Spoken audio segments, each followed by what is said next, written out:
خوشاله په دې یم چې خپل هیواد کې دغسې برانډونه راغلي دي.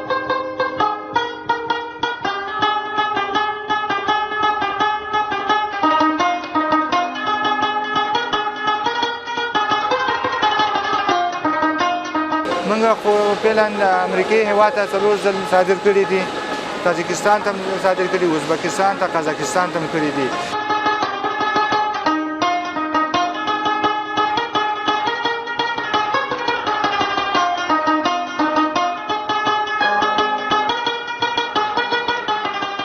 خلک سوچ ولري خپل څومره هم تولیدات دي چې دي کولی شي چې نړۍ ته معرفي کا.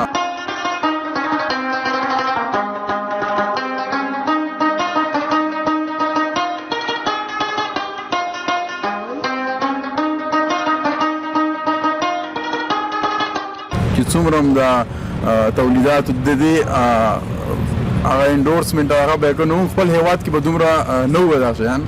نو اوس خوشحاله په دې یم چې خپل هیواد کې دغسې برانډونه راغلي دي. هغوی نه یوازې افغانستان کې په نړۍ کې هر ځای کې ما ته اوس هم یاد شي په امریکا کې زه هم دا میچونو ته تللی وم، نو هلته هم خلکو ټولو همدې خالص په اړه ډېرې پوښتنې کړې مانه چې موږ هم غواړو چې دا برانډ دلته امریکا ته هم راشي، موږ هم غواړو چې دلته په امریکا کې هم خلکو د دې څخه استفاده وکړه.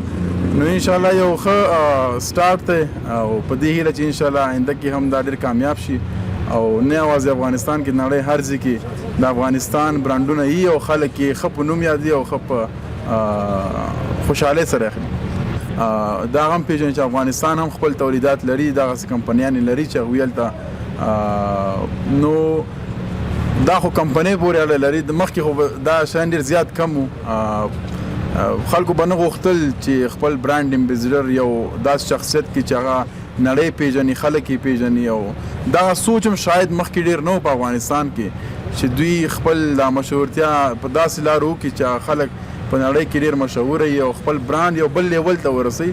نو شاید زموږ د خلکو سوچ دومره دا نه و شوی، خو اوس خوشبختي دا ده چې اوس خلکو ذهن لږ بدل شوی دی.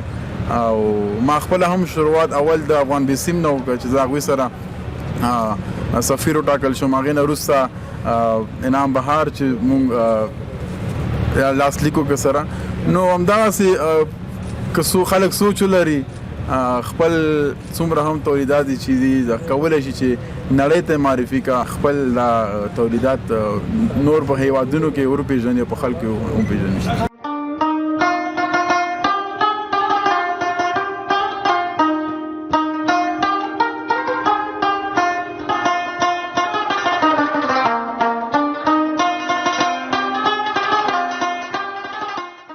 کله مونږ لوبې ترسره کوو دوم د افغانان چې څومره هم دلته دغه بریا لمانځي او هغوی خوشحالي په میډیا کې راځي، نو هغه نور خلکو ته هم دا یو میسیج دی چې افغانان څومره د لوبې سره مینه لري او څومره د کرکټ سره لیواله دي. نو هغوی په نظر کې د افغانستان یو ښه وطن دی، ښایسته وطن دی او د هر یو دا ارمان دی چې یو ورځ د دې هېواد ته راشي او نږدې نه وي.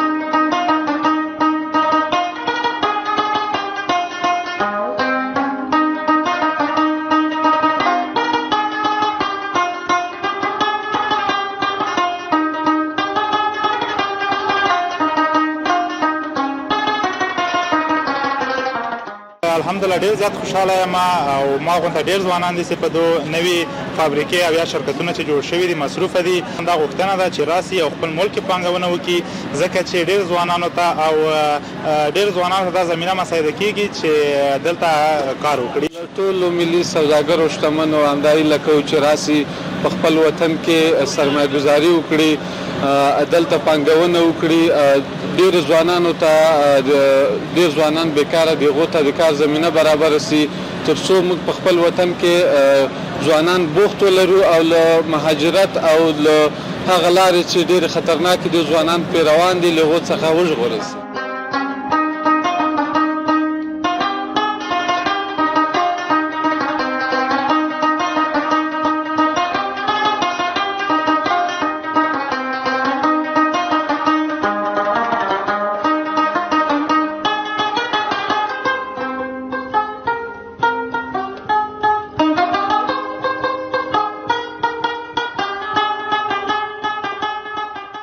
2023 کې دا شرکت دلته په کار یا په فعالیت شروع وکړله. خوشبختانه چې تاسو د دې نن شاهدان یاستئ چې ګڼ شمېر افغانان دلته پکې کار کوي او د کار زمینه پکې برابره سوې ده.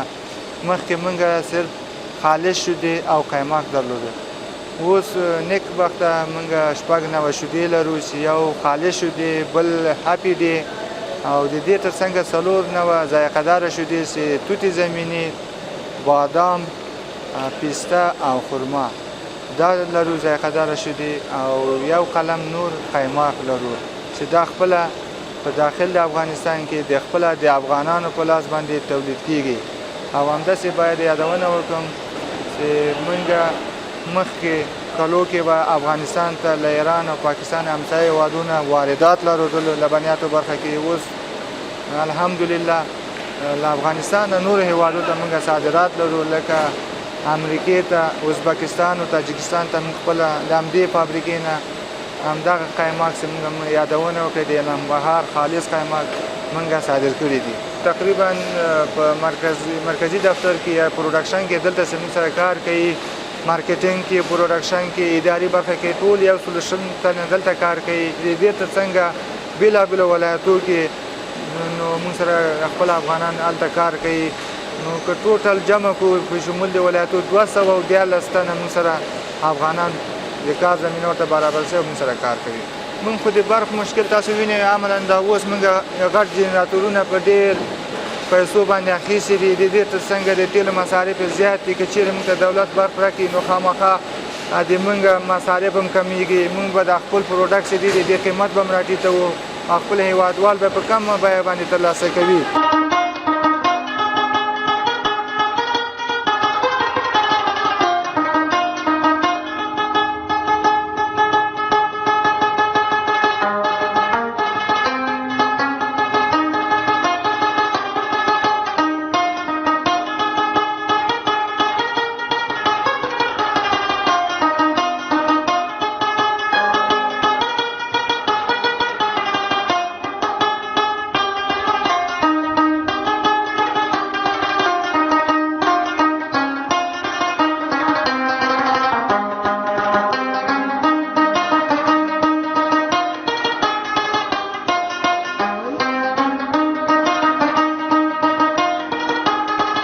هر شی ښه شی وي، قیمت له لحاظه، کیفیت له لحاظه، نو طبعا هر څوک یې خوښوي. نو په داخل د افغانستان کې چې کله لومړی ځل موږ تولید وکړو، ولایتو ولسوالۍ ته مو لېږه، نو له هغه نه ځینې کسان ورونو مراجعه وکړه چې موږ لپاره دا قیماق راکړئ، یا دوکان ته یا سوپرمارکېټ ته یا کور ته وړم. همداسې موږ اول ځل امریکې هېواد ته چې کله صادر کړل، له هغه نه وروسته د موږ خپل افغانان چې همدغه تجارت او بزنس کوي هغو بار بار دا انتقال کړل، یا هلته صادر کړل، موږ له خوا نه یې وړل. نو هلته هم افغانانو خپله استفاده کوله او په داخل د افغانستان کې نو طبعا چې یو شي کیفیت د لحاظه او د قیمت د لحاظه کوي، هر څوک استفاده کوي. موږ خو فعلا امریکې هېواد ته 4 ځل صادر کړي دي چې وزارت صنعت او سوداګرۍ وزارت چې دا په جریان کې ده. همدارنګه وزارت صحت عامه د دوی د ټیسټ او د سرټیفیکیټ ایکسپورټ هیلث سرټیفیکیټ په اساس موږ صادر کړي امریکې ته، تاجکستان ته صادر کړي، ازبکستان ته، قزاقستان ته کړي دي. او په داخل د افغانستان په ټولو ولایتو ولسوالیو باندې کې الحمدلله په هر دکان، هر سوپرمارکېټ کې د موږ دغه پروډکټ لبنیه شته.